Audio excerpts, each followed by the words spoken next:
উপলক্ষে আপনাদের সকলকে আমার আন্তরিক মোবারকবাদ জানাচ্ছি। সেই সঙ্গে সকলকে জানাই পবিত্র ঈদ উল ফিতরের অগ্রিম শুভেচ্ছা। ঈদ মুবারক। এবারের ঈদ স্মরণীয়ভাবে আনন্দদায়ক হোক এই কামনা করছি। বর্তমান সরকার দায়িত্ব গ্রহণের পর থেকেই দ্রব্যমূল্য নিয়ন্ত্রণে জোর ব্যবস্থা নিয়েছে। রমজান ও ঈদে বড় চ্যালেঞ্জ ছিল জিনিসপত্রের দামের লাগাম টেনে ধরা, বিদ্যুৎ সরবরাহ নিশ্চিত করা। এই রমজানে যাতে কোনো পণ্যের দাম বেড়ে না যায় এবং বিদ্যুৎ সরবরাহ যেন বিঘ্নিত না হয়, সেই জন্য আমরা সর্বোচ্চ চেষ্টা করেছি। রমজান মাস জুড়ে সরবরাহ চেনের প্রতিবন্ধকতা কঠোরভাবে প্রতিহত করতে সব ধরনের ব্যবস্থা আমরা নিয়েছি। দেশের সকল জায়গা থেকে খবর এসছে যে এই রমজানের দ্রব্যমূল্য আগের তুলনায় কমেছে, জনগণ স্বস্তি পেয়েছে। দাম নিয়ন্ত্রণে এই প্রচেষ্টা চলমান থাকবে। প্রিয় দেশবাসী, গত 16 বছরে শেখ হাসিনা যে ভয়াবহ লুটপাট কায়েম করেছিল, আপনারা সেটার ভুক্তভোগী ছিলেন।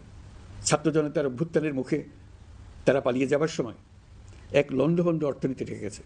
এই পরিস্থিতিতে দায়িত্ব নেবার পর অর্থনীতি পুনরুদ্ধারের জন্য অন্তর্বর্তী সরকার নানা উদ্যোগ নিয়েছে। ব্যাংকিং খাতে শৃঙ্খলা ফিরেছে। ক্রমান্বয়ে অর্থনীতির অপরাপর সুযোগগুলো ইতিবাচক ধারায় ফিরতে শুরু করেছে। এই সরকারের সবচেয়ে বড় চ্যালেঞ্জ মূল্যস্ফীতি। ফেব্রুয়ারিতে মূল্যস্ফীতি 9.32% নেমে এসছে, যা 22 মাসের মধ্যে সর্বনিম্ন। আগামী জুন মাসের মধ্যে এটি 8% নিচে নেমে আসবে বলে আশা করছে।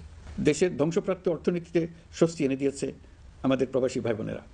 অন্তর্বর্তী সরকার দায়িত্ব নেবার পর থেকে রেমিটেন্স ধারাবাহিকভাবে বেড়েছে। ফেব্রুয়ারি মাসে রেমিটেন্স প্রবাহ রেকর্ড গড়েছে, প্রায় 25% বৃদ্ধি পেয়ে $2.5 বিলিয়ন পৌঁছেছে। রেমিটেন্স যোদ্ধারা আমাদের দেশের অর্থনীতি গড়ার বীর সৈনিক। তাদের জন্য প্রক্রিয়াগত যেসব বিষয় রয়েছে সেগুলো সহজ করে দেওয়া আমাদের দায়িত্ব। তারা যেন ভোগান্তির শিকার না হন, দূতাবাস যেন ঠিকমতো কাজ করে, এটি নিশ্চিত করার জন্য আমরা ব্যবস্থা নিয়েছি। আগামী নির্বাচনে যেন তাদের ভোটাধিকার দিতে পারি, সেজন্য কাজ করছি। পলাতক সরকারের আমলে চট দখলের মতো দেশের ব্যাংকগুলো দখল করে নেওয়া হয়েছিল। আমানতকারীর টাকাকে তারা নিজেদের ব্যক্তিগত টাকায় রূপান্তরিত করে ফেলেছিল। অন্তর্বর্তী সরকারের অন্যতম কাজ ছিল ব্যাংকিং ব্যবস্থায় আস্থা ফিরিয়ে আনা, আমানতকারীর স্বার্থ রক্ষা করে নিয়ম শৃঙ্খলা প্রতিষ্ঠা করা, হিসাবপত্রে বিশ্বাসযোগ্যতা স্থাপন করা। ব্যাংকিং ব্যবস্থায় আস্থা প্রতিষ্ঠা করা গেছে।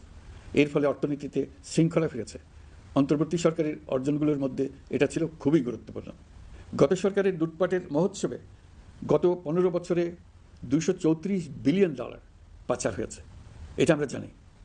কত রকমভাবে পাচার হয়েছে তাও জানার বিষয়। অভিনব এক একটা পদ্ধতি ছিল। পাচারের একটা পদ্ধতি সবাইকে হতভম্ব করে দিয়েছে।